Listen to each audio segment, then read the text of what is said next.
随着孔子学院的大门缓缓关闭，街头的民众立即欢欣鼓舞了起来。这是2020年瑞典街头的一幕。民众的喜悦不仅在于一座孔子学院的关闭，更在于这意味着来自中国的孔子学院在瑞典将彻底成为历史。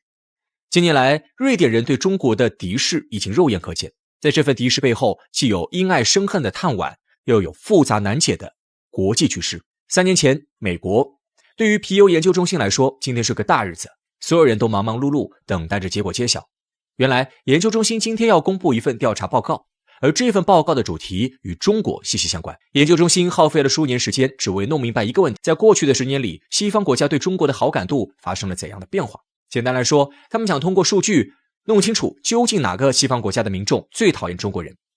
时间一分一秒过去，越来越多的数据出现在屏幕上，研究中心的人员目不转睛，屏息以待。突然，鲜红的 85% 出现，跳动在屏幕上。研究人员连忙找到对应的国家，结果却令所有人都大吃一惊。这个最恨中国人的西方国家竟然是瑞典。据统计，瑞典民众对中国的恶感尤为强烈，竟然有超过 85% 的人讨厌中国。其实，除了最直观的数据之外，瑞典人的种种行为似乎也印证了这一点。在不少瑞典人心中，中国人与蛮荒时代的野人无异，他们坚定地相信中国人不讲卫生，没有公德，甚至会随地大小便，完全没有进入文明时代。在瑞典的媒体上，我们也常常能看见各种辱华消息，比如瑞典电视台会故意不放出中国的完整地图，在领土问题上混淆视听；又比如在别国造谣抹黑中国时，瑞典往往冲在一线，装腔作势，跟着一起贬低中国。最离谱的是，原本中国的不少城市都和瑞典的城市建立了友好关系，但近年来，瑞典的城市纷纷作妖，取消了城市之间的友好合作。不仅如此，瑞典还关闭了境内所有的孔子学院。要知道，孔子学院是中外文化交流的桥梁，也是两国友好的象征。瑞典的这种行为摆明了是要给中国难堪。瑞典不光自己关闭了孔子学院，还在欧洲境内煽风点火，怂恿别国加入反华阵营，一起让中国下不来台。可见，从官方到民间，瑞典都恨惨了中国。然而，这份仇恨却让中国人有些摸不着头脑。按理来说，中国与瑞典的关系绝不该如此僵硬，两国相隔千里，不仅没有地缘政治上的直接冲突，还在贸易上有着频繁的往来。比如宜家、H&M 一类的瑞典品牌，在中国也有着广泛的市场。最重要的是，在新中国成立之初，瑞典对中国的态度相当友好。在这么多西方国家里，瑞典是当时第一个承认新中国的西方国家，两国也曾有过持续数年的蜜月期。如此看来，瑞典对中国颇有几分因爱生恨的意味。那么，瑞典的这个转变从何而来呢？其实，中国与瑞典的纠葛要追溯到18世纪。现如今，黄种人已经成为了一个很常见的词汇，是亚洲人的代称之一。可实际上，这个词语诞生之初具有强烈的歧视色彩，将殖民主义的傲慢体现得淋漓尽致。而给中国人亲手打上这份歧视标签的，正是一位著名的瑞典科学家林奈。想要更好地理解这一点，咱们得先从不同颜色在不同文化语境中的含义聊起。众所周知，每个种族都有属于自己的颜色崇拜，这些颜色背后蕴含着丰富的民族文化，而文化与文化之间也存在着差异。以黄色为例，这种颜色在中西方的象征便完全不同。在东方，黄色是尊贵的象征，封建王朝里唯有皇室才能使用黄色，但是在欧洲，黄色却完全不受人喜爱。欧洲人认为黄色象征着衰落与病态，是一种低俗而不纯洁的颜色。受宗教观念影响，欧洲人更偏爱白色，在他们看来，白色既神圣又代表着智慧。于是，在定义不同种族时，欧洲人也习惯用颜色来进行区分。欧洲人提出白种人是一种尊称，表明了这个种族的高贵。中世纪时，中国人就是欧洲人心目中的白种人。比如16世纪时，一批葡萄牙航海家远渡重洋，来到神秘的东方大陆，第一次接触到了传说里的中国人。中国人的聪明与勇敢令他们印象深刻，因此这批航海家回去之后，立刻向国王禀明了情况。他们说，中国大部分人都是白种人，这些人皮肤的颜色与欧洲人类似，身体素质很好，社会井井有条，令人赞叹。不仅如此，著名的航海家利玛窦也给予了同样的评价。在他的游记里，中国人也同样以白种人的面貌出现。这种描述一直持续了将近200年，直到18世纪，瑞典人林奈凭借着一本书改变了这一切。当时，伴随着欧洲大航海的兴起，工业文明逐渐在欧洲发展起来，令欧洲有了新的进步。这种变化也让他们不再崇拜中国，而是转向了另一个极端，藐视中国。恰逢此时，清政府推出了严厉的海禁政策，严格限制西方货物进入中国，令西方商人丢掉了赚钱的良机。再加上中国人不信宗教，基督教那套在中国完全行不通，传教士们颇受打击。一来二去，西方人就恨起了中国，梁子就这么结下了。相应的，西方人对中国人的评价也就不断降低。于是林奈顺应潮流，撰写了一本名叫《自然体系》的书。在这本书里，林奈创立了人种分类学。所谓人种分类学，就是将地球上的人分为3、6、9等。林奈认为，这世上最高贵的自然是欧罗800种人，剩下的都各有缺陷。而中国人就属于亚洲黄种人。在描述黄种人的时候，林奈还使用了拉丁语中满含讽刺与挑衅意味的一个词语。林奈之后对黄种人的嘲讽愈演愈烈，甚至成为了西方国家之间心照不宣的一种歧视话语。这种现象一直到第2次世界大战后才有所改变，甚至逐渐确立了新的政治正确。然而，对于黄种人的隐性歧视始终没有消失，就像一根最尖锐的刺狠狠扎在中国人的心中。归根结底，这一切都是拜那位瑞典人所赐。由此可见，瑞典人对中国的伤害早在几个世纪前就已经开始。这种仇视宛如深埋在时间长河里的一颗种子，只要找到合适的时机，就会重新萌发。说回现实，今天的瑞典人之所以如此讨厌中国人，原因十分复杂，但可以肯定的是，瑞典媒体的宣传起到了重要影响。瑞典媒体为瑞典人打造了一座密不透风的信息茧房，这座信息茧房循环播放着有关中国的负面消息，令不少瑞典民众信以为真。在他们看来，中国可以与蛮荒之地画上等号，是一个只有消极面的国度。更重要的是，只要出现一些为中国说话的声音，就立刻会被瑞典媒体扼杀在摇篮里。媒体的动机十分明确，一来谩骂中国可以获得流量，炒作自身；二来说中国坏话还能转移国内矛盾，消解普通民众在移民问题上的愤怒。原来瑞典国内充斥着大量白左人士，这些人圣母心泛滥，四处接收难民。可实际上，瑞典并不具备相应的承载能力。大量难民来到瑞典后，影响了当地人的正常生活。瑞典一共只有1000万人口，可难民现在足足占到了40万。受难民潮影响，瑞典人的排外情绪空前激烈，国内的民族主义也发展到了巅峰。在这种情况下，媒体只要竖起一个靶子，就能轻易的煽动民众。然而，这个靶子就是中国。其实，瑞典选中国或许也大有门道，毕竟中国与瑞典的确相隔千里。就算瑞典在家里大说中国的坏话，中国也不会找上门来和瑞典算账。换成邻国，瑞典恐怕就不敢如此放肆。不仅如此，正是因为瑞典比谁都明白中国是一个有责任感的大国，和中国相比，瑞典是个十足的小国，再加上中国向来崇尚以和为贵，更不会恃强凌弱，所以他们才有恃无恐。最重要的是，通过这种方式，瑞典国民的不满情绪发泄了出来，其国内真正存在的矛盾与问题也就被政客们悄悄掩盖了。不得不说，瑞典人看似人畜无害，实际上所走的每一步都经过了深思熟虑。当然，除了政客们的刻意营造，有些瑞典人始终对中国人怀有根深蒂固的黄种人歧视，也是造成如今瑞典仇华的主要原因之一。所有坏事只要提到中国，那么便不需要核实就一定是真的，这种思想既傲慢无礼，又十分愚蠢。另外，瑞典敌视中国也有美国从中挑拨的原因。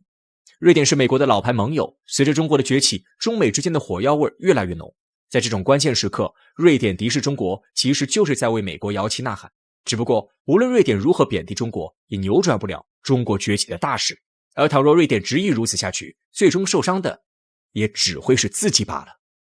20世纪50年代，中国志愿军跨过鸭绿江抗美援朝，中朝两国之间也因此铸就了鲜血凝成的友谊。然而从两国交往史来看，中朝关系并非全是蜜月期。1956年，金日成在朝鲜内部掀起的那场大清洗，就因为祸及中苏两国，让火热的中苏朝铁三角关系迅速冷却。那么1956年那个黑色的8月究竟发生了什么？身为当事国的中苏又为何对此袖手旁观？1956年6月1号，金日成率领朝鲜劳动党代表团开始了一段长达1个半月的欧洲国事访问。2月29号，劳动党就访欧一事召开归国报告会。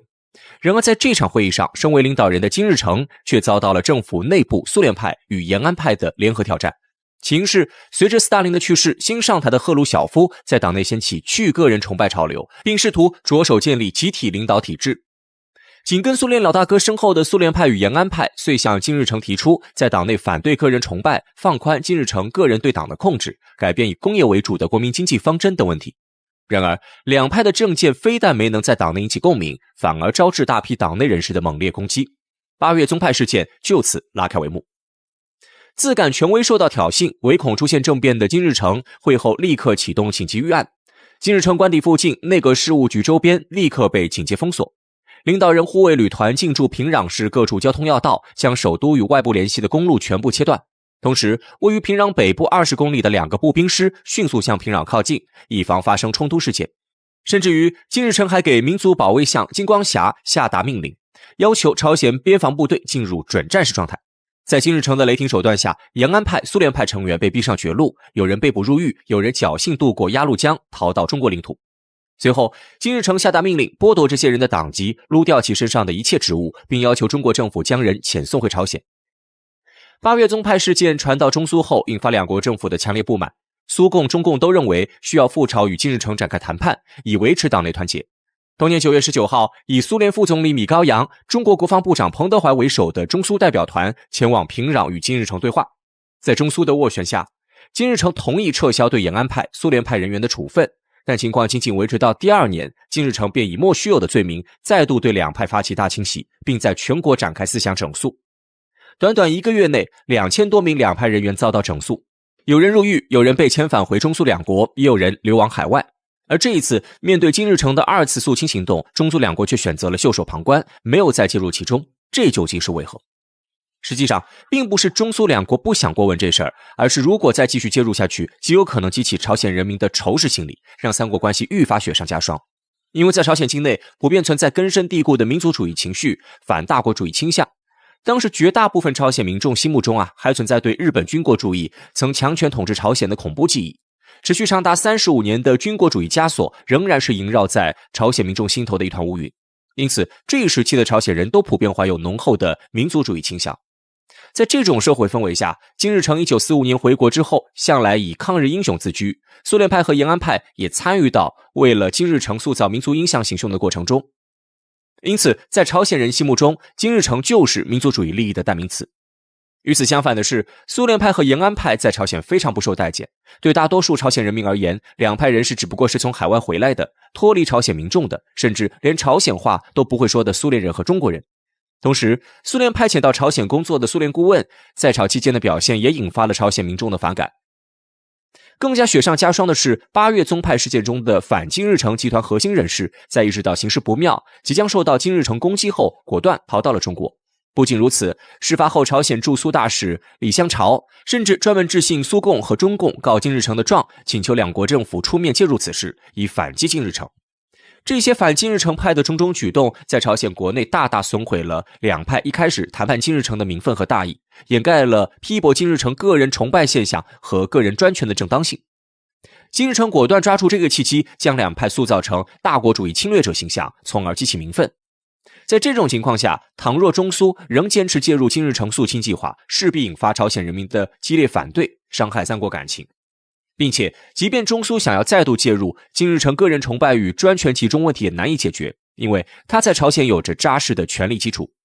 在创建朝鲜劳动党、建立朝鲜人民共和国初期，受到苏联支持的金日成威望最高。1945年，苏联派回到朝鲜时，他们都得到了苏共的命令，帮助金日成在国家建设中成为最高领导人，帮助其塑造民族英雄形象。除了苏联派，朝鲜建国初期的延安派也接到了类似的命令。因此，金日成自回到朝鲜、进入朝鲜人民的视野以来，一直是民族英雄、国家领导人的绝对正面形象，也是领导朝鲜走下去的不二人选。朝鲜战争过后，金日成虽说未能实现统一半岛的野心，但却通过8月宗派成功巩固了自己的地位。苏联派、延安派重要领导人被肃清，金日成在朝鲜政坛毫无对手可言。除他之外的任何人在影响力与号召力上都远远无法达到国家领导人的等级。所以，当时苏联派、延安派反对金日成，而谋划发动政变，计划以崔昌义取代金日成担任朝鲜最高领导人的计划根本不现实。考虑到这一点，中苏也就没了介入此事的必要。除了以上原因之外，中苏选择袖手旁观还有另一层深意，那就是两国介入此事的本质目的是希望维护朝鲜内部和平，维系三国友谊，帮助金日成摆平麻烦。米高扬出发平壤之前，曾先来到中国与毛主席会面，双方就8月宗派一事进行了交流。毛主席披露了2个重要看法。其一，毛主席认为金日成目前对中苏持敌对情绪，中苏朝三国处于关系紧张局面，因此他交代米高扬和彭老总此次前往朝鲜，金日成可能会以为中苏双方想要联手干预朝鲜内政，所以一上来中苏代表团就要表明立场，我们不是为打你而来，而是要帮助你。只有这样，金日成才能改变态度。米高扬对此深表赞同。其二，毛主席还提出，中苏代表团抵达平壤后，金日成有可能要求中国志愿军驻朝鲜守军撤退。他叮嘱彭老总，如果金日成有这样的要求，中国愿意撤军。从毛主席的发言不难看出，中苏领导人对八月宗派有着相对一致的看法和处理态度。两国领导人都不赞成金日成肃清异己的举动，认为八月宗派事件是不正常的党内活动。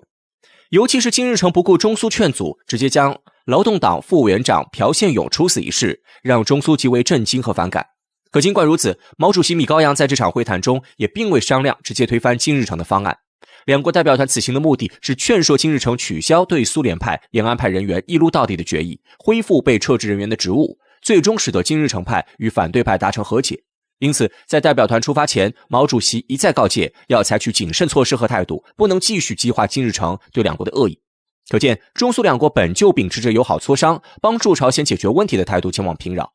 然而，在朝鲜国内反大国主义情绪严重，金日成冥顽不灵，且已经将两派人员彻底肃清的情况下，中苏两国这时再介入已经于事无补，只能继续恶化彼此关系。所幸，中苏也就选择了袖手旁观。